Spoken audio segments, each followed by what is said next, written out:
Senhor Jesus, ó Senhor Jesus, realmente, Senhor, nós somos gratos a Ti, Senhor, porque Tu és um Deus bondoso, Senhor, que conhece as nossas necessidades. O Senhor é aquele que sonda os nossos corações. O Senhor é aquele que nos visita, Senhor, quando mais precisamos, quando não temos mais esperança, Senhor, quando não há esperança nesse mundo. Mas para o Senhor tudo é possível. Basta apenas nós crermos em Ti, Senhor. Por isso te pedimos ainda, Senhor, nos fortalece o nosso crer.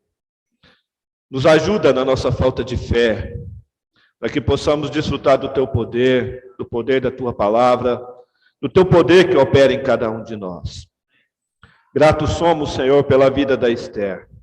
O Senhor tem usado a vida dessa criança para dar testemunho do Teu poder. E ainda te pedimos, Senhor, visita a Esther, restaura todo o corpinho dela, Senhor. Faz com que a vida seja abundante. Ó, Senhor, torna eficaz todo o tratamento dela. Porque nós sabemos que aquele que começou a obra há de completar. Ó, Senhor Jesus, obrigado. Em Teu precioso nome que nós oramos. Amém. Amém. Jesus é nosso Senhor, irmãos.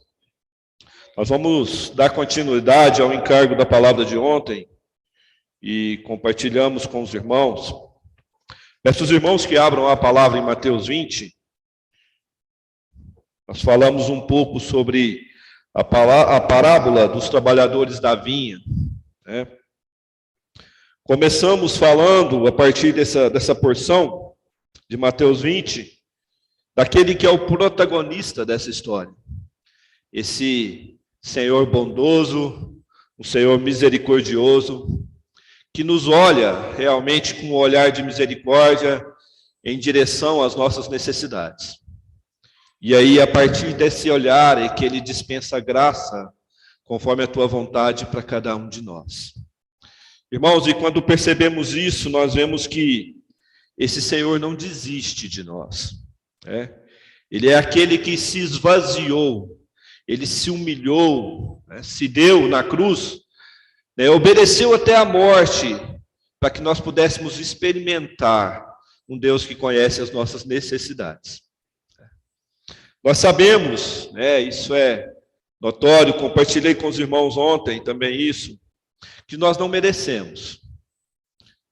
Não merecíamos e hoje ainda não merecemos tudo aquilo que o Senhor fez por nós. Mas o Senhor conhece cada uma das nossas necessidades.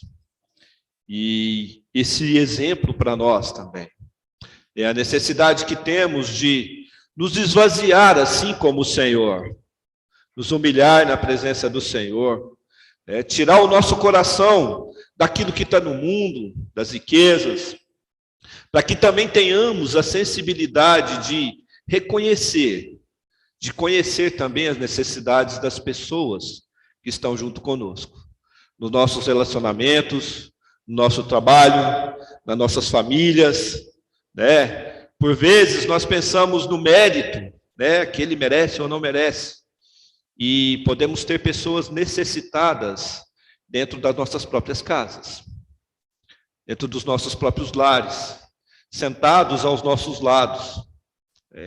Que o Senhor nos dê tal sensibilidade, irmãos, porque isso nos faz semelhante àquele que se humilhou por nós. Isso nos traz a realidade de um tempo que será muito difícil. Nós sabemos que, como o título dessa mensagem, os trabalhadores do final da era da igreja. Nós sabemos que o tempo agora está se encurtando, vamos dizer assim, como mineiro, Está ficando menor, está ficando escasso. O irmão esses dias compartilhou um vídeo com a gente, acho que foi o irmão Luiz Carlos, o quanto o tempo tem passado rápido, Quanto a gente olha, começa a semana, daqui a pouco, sexta-feira, acabou a semana. Isso tem acontecendo aos nossos olhos, nós temos percebido essas coisas. E não só nós que somos cristãos, também as pessoas que estão no mundo têm percebido tudo isso também. Então é algo notório, é algo real, é fato de que o tempo que nós estamos vivendo é um tempo diferente, irmãos. Eu percebo, através da palavra de Deus e daquilo que a gente tem vivido, que desde a pandemia para cá, as coisas mudaram muito. Existe um senso de urgência no coração das pessoas em fazerem as coisas. Uns querem viajar, outros querem trabalhar, outros querem visitar uma pessoa, ou fazer uma coisa, um plano esquecido. Parece que tudo isso se aflorou dentro das pessoas. Eu quero fazer isso, eu não sei como vai ser amanhã, vem outra pandemia, a gente fica em casa. Está desse jeito, o coração das pessoas está borbulhante. E mais do que nunca, essas pessoas precisam entender qual realmente é a necessidade delas. E nós, como igreja, precisamos ter essa sensibilidade. O porquê disso? A gente viu nessa parábola dos trabalhadores da vinha, que o Senhor divide o tempo com esses trabalhadores. Os primeiros começaram a trabalhar às 6 horas da manhã, que é a primeira hora ainda de madrugada. E o Senhor vai chamando esse às 9 da manhã, depois ao meio-dia, às 3 da tarde. O Senhor vai dividindo esse tempo. Esses primeiros trabalhadores, pelo que a Bíblia nos relata, são os discípulos. São os primeiros irmãos da igreja primitiva, do início da vida da igreja. E então o Senhor chama aqueles da 10ª hora, aqueles que são os últimos a ser chamados. Nós cremos que somos nós, irmãos. Se nós olharmos para os irmãos que estão do lado, aí você pode falar para ele, fala, olha, você é um trabalhador dessa última hora. E isso tem que causar em nós um sentimento de urgência, porque realmente o tempo está escasso. Nós não sabemos quando, isso é particularidade de Deus, nem a hora nós sabemos, mas nós sabemos que o Senhor vem e que está próximo, e que precisamos estar preparados, ou apercebidos com tudo que está acontecendo ao nosso redor, principalmente quanto às necessidades de cada um de nós e também da igreja do Senhor. O Senhor tem hoje uma grande necessidade, que é edificar a sua igreja. E Ele vai fazer isso, porque Ele é o nosso Deus. E nós estamos inseridos nesse processo de edificação. Mesmo que ainda haja no nosso coração algo que ganhe esse tempo, ganhe aquilo que nos impede de ver esse propósito do Senhor. Mas nós, enquanto igreja, ainda estamos inseridos nesse plano do Senhor. Precisamos, irmãos, estar realmente apercebidos quanto a esse tempo. Atos, esses irmãos que abrem a Bíblia para Atos, capítulo 3. Atos, capítulo 3, a partir do 19, diz assim, arrependei-vos, pois, e convertei-vos, para que sejam cancelados os vossos pecados, a fim de que da presença do Senhor venham tempos de refrigério, e que envie Ele Cristo, que já foi designado Jesus, ao qual é necessário que o céu receba nos tempos da restauração de todas as coisas, de que Deus falou por boca dos profetas, boca dos santos profetas desde a antiguidade. Aqui está falando de um tempo, e também de um tempo diferente. Um tempo que virá, que será tempos de refrigério, de descanso. E também de um tempo da restauração de todas as coisas. Irmãos, vai ser um tempo, a Bíblia relata que vão ser dias difíceis. A Bíblia relata com essas palavras, vão ser dias difíceis. Em outra porção, que serão dias maus. E Timóteo descreve esses tempos difíceis, descrevendo o homem, aquilo que o homem é, arrogante, teimoso, presunçoso, ganancioso, tudo aquilo que o homem é, porque esses dias são maus. Mas o Senhor, por um lado, tem nos chamados para viver de forma diferente. Por que disso? Justamente pelo fato de que nós estamos inseridos nesse processo da restauração de todas as coisas. O Senhor escolheu depender da igreja, para que esse processo se iniciasse, não quando o Senhor estiver lá nas nuvens chamando os seus, mas nesse tempo, nesse último tempo. A gente, por vezes, pensa, está longe, né? O nosso coração insiste em querer pensar dessa forma. Não vai ser para essa era. Irmãos, mas já é essa era. Nós já estamos vivendo o tempo da restauração de todas as coisas. O Senhor já tem restaurado, o Senhor já tem edificado a tua igreja. Pergunta os irmãos, você quer ficar fora disso? Você quer assistir da arquibancada? Ou você quer pôr a mão na massa realmente? Nós, enquanto igreja, nós temos essa escolha, irmãos. Nós temos essa escolha. Nós podemos viver da maneira que nós quisermos. Mas não é esse o desejo desse dono dessa vinha, desse Senhor bondoso e misericordioso. O desejo dele é que todos nós participemos da restauração de todas as coisas. O Senhor, quando fala sobre isso, e a gente vai vendo na Bíblia, que o Senhor tem preparado essa segunda vinha dele, antes mesmo dele partir na sua primeira vinda. A palavra nos relata isso. Ele fala com os discípulos, ele se dispensa às pessoas, ele reconhece as necessidades das pessoas, sempre falando de um reino. Arrependei-vos, porque está próximo o reino dos céus. O Senhor está preparando aquelas pessoas desde aquele tempo da antiguidade, há 2000 e poucos anos atrás, para que quando chegar essa hora, no ápice desse tempo, que o Senhor vai restaurar todas as coisas, aqueles que forem dessa última hora, desse último tempo, dessa 1/10 hora, estejam realmente preparados para reinar com o Senhor. E nós vemos, irmãos, pela misericórdia do Senhor, que somos cada um de nós. Daí a urgência, esse senso de urgência que nós temos em nos preparar e reconhecer as necessidades do Senhor, enquanto Senhor das nossas vidas, as necessidades da igreja, enquanto corpo de Cristo, e as necessidades das pessoas que estão aflitas e exaustas, como ovelhas que não têm pastor. Toda essa é a responsabilidade da igreja de Deus em Uberaba. Nós estamos falando, enquanto igreja, nós podemos minimizar um pouco isso e trazer realmente para a nossa necessidade aqui na cidade de Uberaba. Reconhecermos, assim como diz o versículo 19 de Atos, reconhecermos as nossas deficiências, nos arrependermos na presença de Deus. Ainda no versículo 19 fala, convertei-vos. Uma vez que nós nos arrependemos, nós nos convertemos. A conversão é a ação do arrependimento, pensar diferente, fazer diferente. O irmão fala no alimento diário, pensar fora da caixa, pensar diferente que esse mundo tem pensado. Nós sabemos que a sabedoria de Deus é loucura para esse mundo, mas para nós é salvação. Por mais que sejamos taxados lá nesse mundo, você é louco, esse mundo vai se acabar, não, as coisas não vão ser desse jeito, a ciência, a tecnologia, a cultura, as ideologias, tudo fala diferente, mas nós vivemos a loucura de Cristo, nós vivemos a loucura daquele Senhor que conhece as nossas necessidades. Então nós não precisamos ter medo ou anseio de viver tal realidade, porque esse nosso Senhor conhece aquilo que precisamos.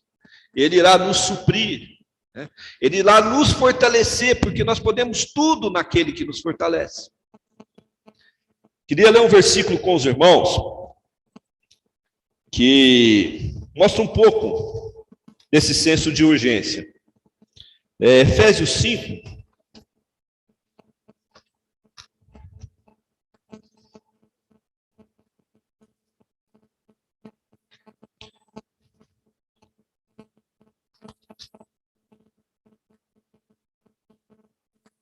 Efésios 5, versículo 15, diz assim: portanto, vede prudentemente como andais, não como nécios, desocupados, sem saber o que faz, mas sim como sábios, remindo o tempo, porque os dias são maus. Por esta razão, não vos torneis insensatos, mas procurai compreender qual é a vontade do Senhor. Olha o que esse versículo diz para nós, irmãos. Não andemos como necios. A palavra do Senhor fala que tudo aquilo que nós fazemos fora da vontade do Senhor não tem valor. Então, se nós fazemos, trabalhamos, juntamos dinheiro, nos matamos por tudo aquilo, nós estamos agindo como necios, desocupados, né? Como a parábola do capítulo 20 de Mateus diz, desocupados. E ele continua dizendo, necios, e sim como sábios, remindo o tempo. Eu estava, um tempo atrás, tendo uma comunhão com o André, e a gente foi ver o significado da palavra remindo. Ele tem um significado interessante. Até anotei aqui para os irmãos. No tempo verbal do transitivo direto, diz assim, tornar a obter, conseguir. Desse tempo verbal, transitivo direto, quer dizer o presente. No presente, nós precisamos tornar a obter, conseguir, ou seja, ter controle do nosso tempo. Saber controlar o nosso tempo. Você já teve a percepção ou o sentimento de que você trabalhou a semana inteira e não fez nada? Não produziu? Fala, puxa vida, né? Fiz tanta coisa essa semana, mas acabou que não. Não sei se os irmãos já tiveram esse sentimento. Eu tenho sempre. Parece que está fora do controle. Está fora das nossas mãos. Mas remir o tempo é isso. É controlar, ter controle. Ter posse do tempo. E existe um outro tempo verbal, que é o transitivo pronominal, que fala tanto do presente como do futuro. Diz assim, remir é livrar-se, libertar-se, resgatar-se. Aqui está falando de si próprio. Remir o tempo é nos livrar daquilo que nos impede de controlar o nosso tempo. Remir o tempo é nos libertar daquilo que nos prende de fazer a vontade do Senhor. Remir o tempo é resgatar-se, é ter controle de si mesmo. Os irmãos percebem o quanto é importante nós estarmos apercebidos quanto ao tempo que nós estamos vivendo? Estar remindo o tempo. Estar tomando posse do seu tempo, tendo controle do seu tempo. E ao mesmo passo, se libertando daquilo tudo que nos impede. Abrindo mão do que nos impede. Colocando o nosso coração naquilo que é a visão central, que é o propósito do Senhor, de edificar a tua igreja. Ele continua ainda no versículo, diz assim, por esta razão não vos torneis insensatos, mas procurai compreender qual a vontade do Senhor. Insensato, ou seja, a fuga, a perca da sobriedade, do entendimento das coisas. Quando a gente vive nesse mundo com a nossa mente somente nas coisas desse mundo, você é um insensato. Uma pessoa que não tem controle do tempo. Uma pessoa que não tem controle de si próprio. Não é verdade? É o que a palavra nos diz. Fala isso para uma pessoa que está aí no mundo vivendo loucamente. E fala, você está completamente errado. Eu estou fazendo tudo aquilo que me faz feliz, que me satisfaz, que me dá prazer. Eu viajo, eu compro, eu trabalho, eu faço todas as coisas. E é verdade. Mas ele faz para si próprio. Não é? Naquilo que a palavra nos diz de egoísmo, egoísmo, egocentrismo, egocêntrico, só pensa em si só. Ao contrário desse Senhor, que nós vimos ontem na palavra, que se deu para que fosse de encontro às nossas necessidades. E nos ensina a viver dessa forma, não olhando para o mérito, para o merecimento das pessoas que estão ao nosso redor, mas para as necessidades. Os irmãos percebem o contrário, a discrepância de um viver no mundo, na mente do mundo, com a mente da urgência do tempo que está próximo. Que o Senhor tenha misericórdia realmente de nós, irmãos. Eu sei que todos nós precisamos trabalhar, temos as nossas dívidas, os nossos compromissos, os nossos planos, por que não, os nossos desejos. Mas que tudo isso seja colocado nas mãos do Senhor, para que não vivamos uma vida insensata nesse mundo. Porque está próximo o tempo. Está próximo. E nós somos essa geração, né? A geração da 1/10 hora, aqueles que vão trabalhar pouquíssimo tempo. Existe uma outra característica desse povo, dessa geração da 1/10 hora. Vamos abrir nossas Bíblias em Provérbios 31.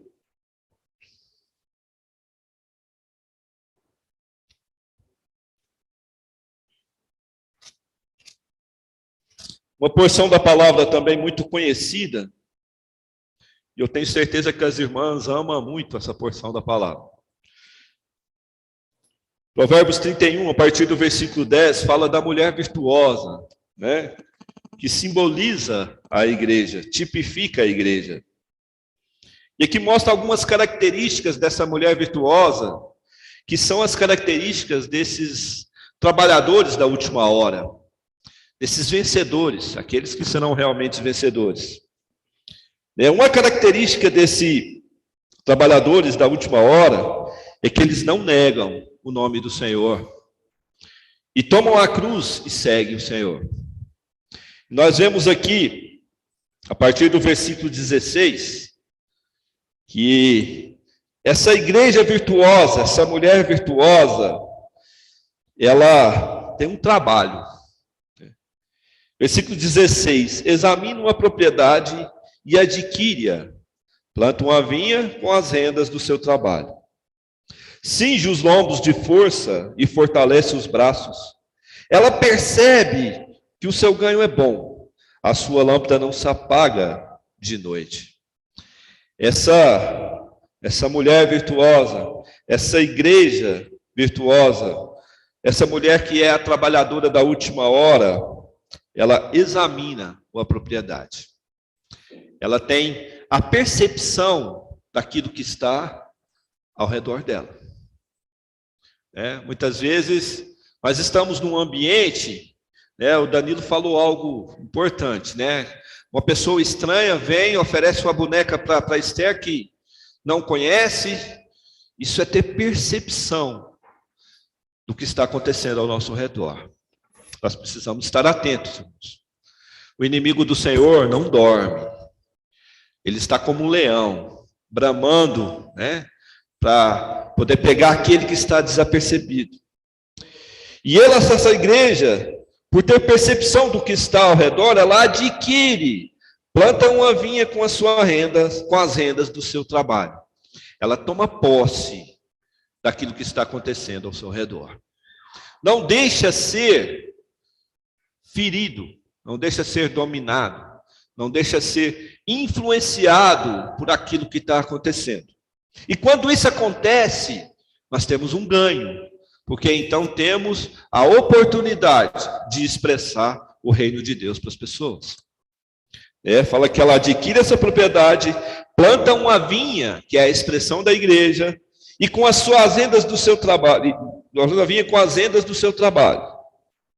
Cinge os lombos de força e fortalece os braços. Tudo posso naquele que me fortalece. Isso mostra que, apesar dos tempos difíceis e maus, nós temos um Senhor que nos fortalece, que nos dá forças para vencermos as batalhas do nosso dia a dia. E esse Senhor, Ele é o Deus dos exércitos, aquele que luta conosco as nossas batalhas. Ela percebe que seu ganho é bom e a sua lâmpada não se apaga de noite. Nós vemos a luz da palavra e o benefício que a palavra nos dá. Estende as mãos ao fusos, mãos que pegam na roca, abre a mão ao aflito e ainda estende ao necessitado. Aqui nós vemos que essa igreja, esses trabalhadores que estão inseridos nessa vinha, tanto ele produz em benefício da igreja, que somos cada um de nós, cuidado de cada um de nós, como ele também estende a mão aos necessitados. Para que tudo isso aconteça, é necessário de que nós sejamos aqueles que deem testemunho do nome do Senhor. Sejamos aqueles que negamos a nós mesmos, o nosso ego, as nossas ambições, os nossos desejos pelas coisas do mundo, que são naturais aí fora, mas que para o Senhor não vale nada, irmão. Nós não temos como levar isso para o reino dos céus. Então é como palha. Se acaba. E ainda temos uma outra característica desse povo da última hora, dessa geração da última hora. Eles negam a si mesmos. Eles tratam o ego. Olha, irmãos, isso é muito difícil. A gente não ouve muito falar. Eu estou na vida da igreja há quase 30 anos. Desde que entrei na vida da igreja, no começo achava isso estranho, as minhas primeiras experiências. Mas ouço falar que nós devemos negar a vida da alma para seguir o Senhor. Tratar com o nosso ego. Falo para os irmãos que ninguém conhece cada um de nós mais do que o Senhor. Mas eu tenho a certeza que nem mesmo nós nos conhecemos da maneira correta. Quantas vezes nos surpreendemos com experiências que passamos, puxa vida, mas olha o que eu fiz. Você age de uma forma, fala uma coisa, você se surpreende consigo mesmo. Isso mostra que nós não conhecemos aquilo que somos.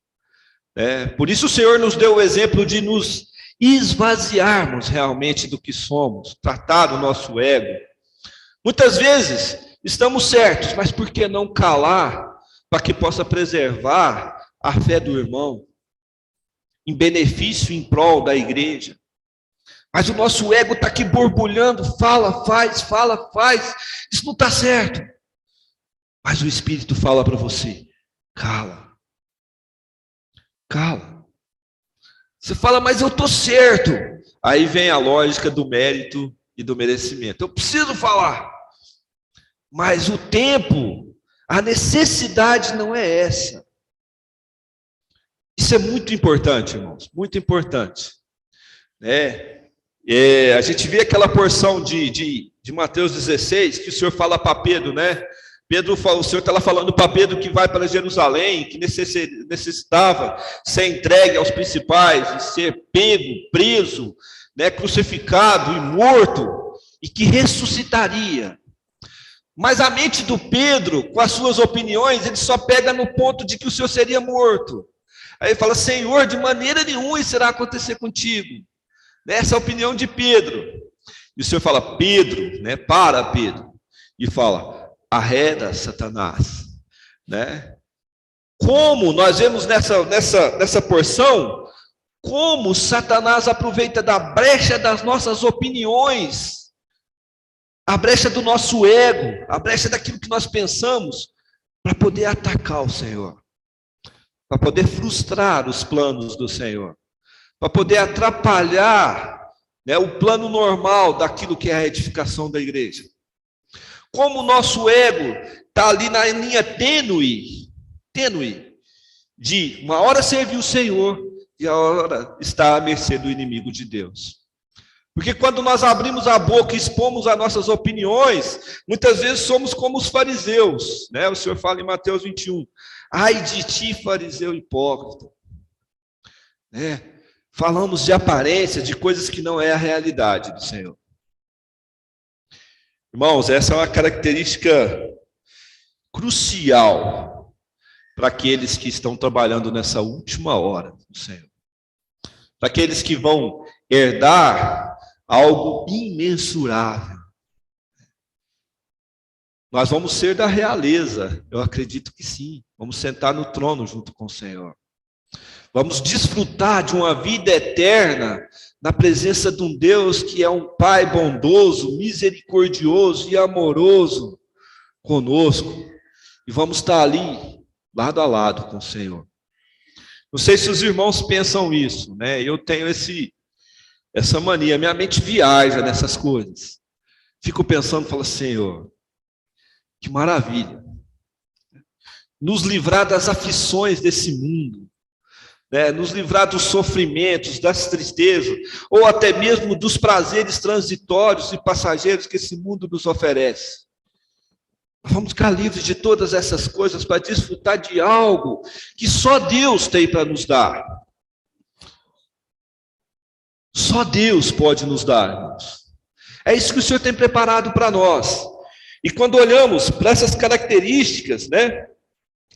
Para esse povo, para essa era, que está tudo ligado, tanto o povo quanto a era, quanto ao plano de Deus, está tudo ligado, entrelaçado, porque Deus tem controle de todas as coisas. Está tudo ligado. E você e eu estamos inseridos nesse plano eterno de Deus, irmãos. Nós não somos melhores do que ninguém, mas nós somos pessoas privilegiadas, porque nós seremos aqueles últimos chamados, que seremos os primeiros a entrar no reino do Senhor. Para isso nós precisamos ter o controle do tempo, sabermos remir o tempo, não vivermos insensatos nesse mundo que nos oferece tanta insensatez. Temos controle do nosso coração, da nossa mente. Isso é muito, mas muito importante. Para que o Senhor nos traga a sobriedade da palavra e através da palavra nós sejamos lavados. E que essa sensibilidade quanto às necessidades se aflore de uma maneira que se torne normal. Torne fácil identificar as necessidades dos outros e também as necessidades do Senhor. Irmãos, essa é a minha oração. Fala, Senhor, estava preparando essa palavra, Senhor, me dê tal sensibilidade. Eu tenho muita facilidade em entender e conhecer os méritos. Você merece ou não merece, ou eu mereço ou não mereço. Eu tenho facilidade quanto a isso. Isso é inerente da minha natureza. Mas não é da nossa natureza conhecer as necessidades das pessoas e nem a necessidade do Senhor. Porque muitas vezes as necessidades das pessoas não vão de encontro às nossas necessidades. Então nós temos que abrir mão das nossas necessidades para atender a necessidade do outro. Isso foge à lógica, não é assim? Mas Deus fez isso por nós. Nos deu tal exemplo. Irmãos, eu vou parar por aqui. Esse é o restante do meu encargo. Queria ler um último versículo com os irmãos, 2 Timóteo. Que o Senhor nos dê tal coração, irmãos. Queria ler 2 Timóteo, capítulo 1, versículo 12. E é por isso que estou sofrendo estas coisas. Todavia, não me envergonho. Porque sei em quem eu tenho crido. E eu estou bem certo de que Ele é poderoso para guardar o meu depósito até aquele dia. Amém? Irmãos, eu sei que os irmãos também estão sofrendo, não tem sido fácil. Todavia, nós não nos envergonhamos destas coisas. Porque eu tenho certeza que, assim como eu, os irmãos têm crido naquele que é poderoso. Ele pode, irmãos. Ele é poderoso para guardar-nos até aquele dia. Amém? Peço aos irmãos que fiquem de pé para que a gente possa fazer uma oração. Senhor Jesus, ó Senhor Jesus, eu sou grato a Ti pela Tua palavra, Senhor. Que essa palavra ainda possa nos ensinar realmente, nos mostrar a direção. Que essa palavra possa fortalecer o nosso crer, trabalhar a nossa falta de fé, aparar, Senhor, as nossas arestas, suprir todas as nossas necessidades. Porque nós temos crido no Senhor, Senhor Deus, e nós estamos certos. Nós estamos certos, Senhor, e profetizamos isso. E abençoamos a Tua igreja, porque nós estamos certos de que o Senhor nos guardará até aquele dia, Senhor. Ó, Senhor, visita a Tua igreja que está em Uberaba. Visita, Senhor, cada irmão e irmã de forma individual. Visita, Senhor, os nossos corações. Seja, Senhor, de encontro às nossas necessidades. Porque nós declaramos, Senhor, certos de que o Senhor é poderoso, que nós cremos em Ti, e que toda a nossa vida está nas mãos do Senhor. Te agradecemos, Senhor Deus, por ter nos inserido no Teu plano eterno, por fazermos parte do Teu plano celestial. Ó Pai de misericórdia, Deus de toda a consolação, ainda seja conosco, Senhor. Nós precisamos de Ti. Em Teu precioso nome é que nós oramos. Amém. Senhor Jesus. Amém.